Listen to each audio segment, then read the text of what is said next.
आप सभी को मेरी तरफ से राधे राधे। और कैसे हो आप सबके सब? बिल्कुल मस्त होंगे, स्वस्थ होंगे। U Victor classes YouTube channel पर आप सभी का बहुत बहुत स्वागत है। यदि आप उत्तर प्रदेश असिस्टेंट प्रोफेसर के एग्ज़ाम की तैयारी कर रहे हो तो ये वीडियो आपके लिए बहुत ज़्यादा महत्वपूर्ण होने वाला है, क्योंकि उत्तर प्रदेश असिस्टेंट प्रोफेसर की जो चयन प्रक्रिया है उसमें एक बहुत बड़ा बदलाव किया जा रहा है। अब ये बड़ा बदलाव क्या किया जा रहा है इसके बारे में चर्चा करेंगे।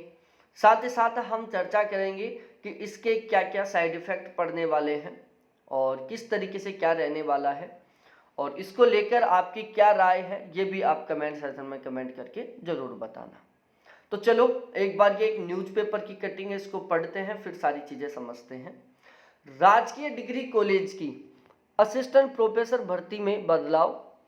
स्क्रीनिंग परीक्षा में अब विस्तृत उत्तरीय प्रश्न भी शामिल। प्रदेश के 171 राजकीय महाविद्यालयों में अब केवल गोला भरकर अभ्यर्थी असिस्टेंट प्रोफेसर नहीं बन सकेंगे। असिस्टेंट प्रोफेसर के 562 पदों पर शुरू होने जा रही भर्ती को और अधिक पारदर्शी बनाने के मकसद से उत्तर प्रदेश लोक सेवा आयोग ने पूरी चयन प्रक्रिया में बड़े बदलाव का निर्णय लिया। अब स्क्रीनिंग परीक्षा में बहुविकल्पीय प्रश्नों की बजाय विस्तृत उत्तरीय प्रश्न पूछे जाएंगे और इसके अंक अंतिम परिणाम से भी जुड़ेंगे।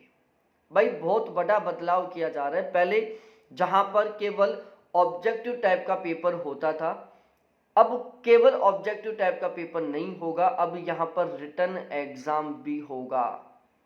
आप खुद सोच सकते हैं पारदर्शिता कौन सी स्थिति में ज़्यादा रहती है। जब कोई एग्ज़ाम केवल ऑब्जेक्टिव टाइप से होता है उसमें ज़्यादा पारदर्शिता रहती है, या फिर कोई एग्ज़ाम ऑब्जेक्टिव टाइप का भी होगा उसके बाद रिटन भी होगा उसमें रहती है। तो यहाँ पर रिटन तरीके से भी इस एग्ज़ाम को कंडक्ट करने की बात की जा रही है। पूर्व में अभ्यर्थियों की छंटनी के मकसद से होने वाली स्क्रीनिंग परीक्षा में केवल बहुविकल्पीय प्रश्न होते थे और उसके बाद साक्षात्कार के आधार पर चयन होता था। पहले स्क्रीनिंग परीक्षा के अंक अंतिम परिणाम में नहीं जोड़े जाते थे। अब स्क्रीनिंग परीक्षा के 75% अंक और साक्षरता के 25% अंकों को मिलाकर श्रेष्ठता सूची बनाई जाएगी और उसके आधार पर चयन होगा।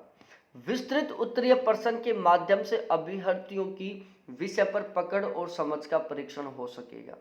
ये यहाँ पर जो रिटन एग्जाम करवाना चाह रहे हैं असिस्टेंट प्रोफेसर में, वो इसलिए करवाना चाह रहे हैं ताकि विद्यार्थियों को छांट सके, विद्यार्थियों की छटनी कर सके कि कौन विद्यार्थी असिस्टेंट प्रोफेसर बनने के लायक है। चूंकि असिस्टेंट प्रोफेसर पद पर चयन हो रहा है इसलिए साक्षात्कार की तुलना में लिखित परीक्षा को अधिक महत्व देने का निर्णय लिया है। आयोग की ओर से बदलाव के संबंध में प्रस्ताव उच्च शिक्षा विभाग लखनऊ को भेजा गया था। उच्च शिक्षा विभाग ने इस पर उच्च शिक्षा निदेशालय की राय मांगी थी। सूत्रों के अनुसार उच्च शिक्षा निदेशालय ने इस संशोधन को मंजूरी दे दी है और अब शासन से अनुमति मिलने के बाद जल्द ही विज्ञापन जारी होगा। इससे पहले 2020 में असिस्टेंट प्रोफेसर की 128 पदों पर भर्ती आई थी। सारी बातें आपको समझ में आ गई होंगी।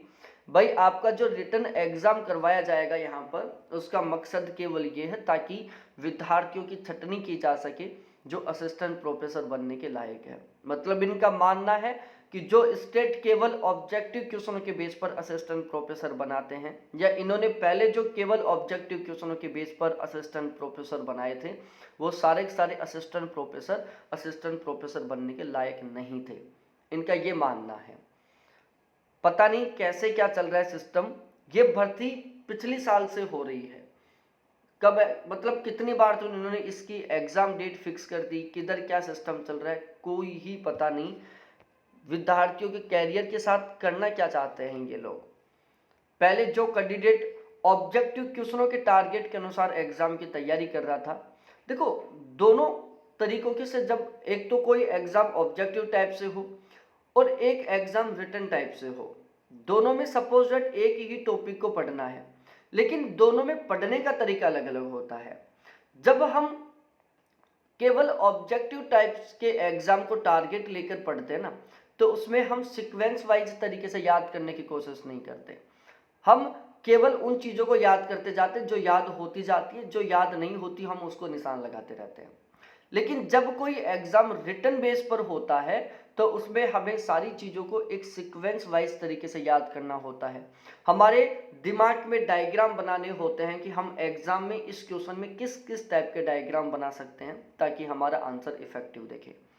अब तक सभी के सभी कैंडिडेट केवल ये टारगेट लेकर तैयारी कर रहे थे कि ऑब्जेक्टिव टाइप का पेपर होगा, हमें केवल ABCD में से किसी एक को फिलअप करना है। और अब उसी कैंडिडेट को बहुत सीरियसली तरीके से मेहनत करना पड़ेगा इस टारगेट को लेकर कि मेरे को लिखना होगा, इसलिए सारी चीज़ों को सीक्वेंस वाइज तरीके से तैयार करना है।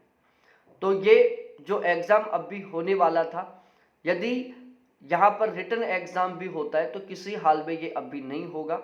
तैयारी करने के लिए थोड़ा टाइम दिया जाएगा, क्योंकि रिटन एग्ज़ाम की तैयारी में थोड़ा एक्स्ट्रा टाइम चाहिए होता है और एक अलग ही तरीके की मेहनत की ज़रूरत होती है, जो आप खुद को भी पता होगा। तो हायर एजुकेशन से रिलेटेड यदि किसी भी तरीके का कोई भी अपडेट आता है तो आप प्लीज़ इस चैनल को सब्सक्राइब कर लो। इस चैनल के माध्यम से मैं आपको बताता रहूँगा। बहुत बहुत धन्यवाद आपको देखने के लिए। थैंक्स बाय मेरे प्यारे साथियों।